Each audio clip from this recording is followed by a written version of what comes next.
আসসালামু আলাইকুম। আমি স্যার মহোদয়কে ধন্যবাদ জানাই।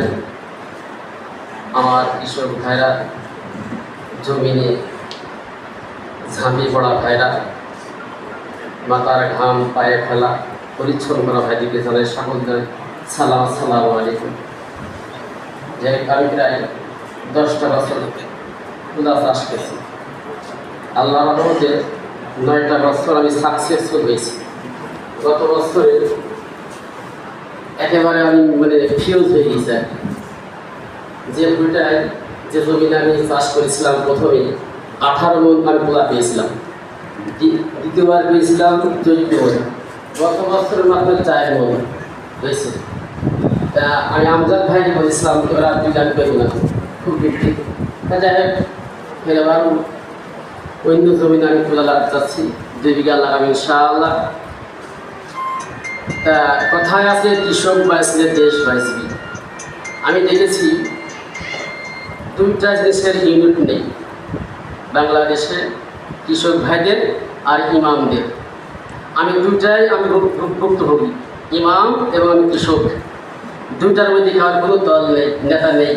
আফসোস, আহার জানি শুনবি, কাকে দুঃখের কথা শুনি যে সে আমাদেরকে একটু উপদেশ দেবে, এই ধরনের কোনো লোক আমি পাচ্ছি খুঁজে পাই না।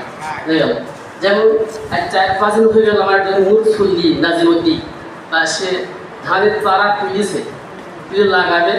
ভোর রাত্রে দিয়ে বা একটা হারা ধানে আপনার বৃষ্টি হয়েছে, আপনার ওই সবুজ ধ্বংস দিয়েছে, সবুজ ধ্বংস। ওই বেচারি লেবার নিয়ে বাড়তে দিয়েছে। হ্যাঁ, আমি কিছু করার জানলাম, তাকে বিচারি পিস দেওয়ার জন্য। ওই যে আমাদের কিছু দুঃখীকে আমি কিছু করার নেই, সে 3 বিঘা হয়ে পড়ে আছে আজ 1 সপ্তাহ ধরে। তা যাই হোক, আমি তো যাচ্ছি। আমি স্যার মহাশয়কে জানাবো যে আপনারা যে উপকরণ দিচ্ছেন আলহামদুলিল্লাহ ভালো। যার 1 বিঘা আছে উপকরণ দিচ্ছেন, যার 3 বিঘা লাগাবে, আমার আকুল আবেদন তাকে কিছু আরও ধরে দেওয়ার জন্য একটা। আর গাছ লাগাবো কীভাবে, এই যে সারা গাছ আমি 2টো পদ্ধতি লাগাই।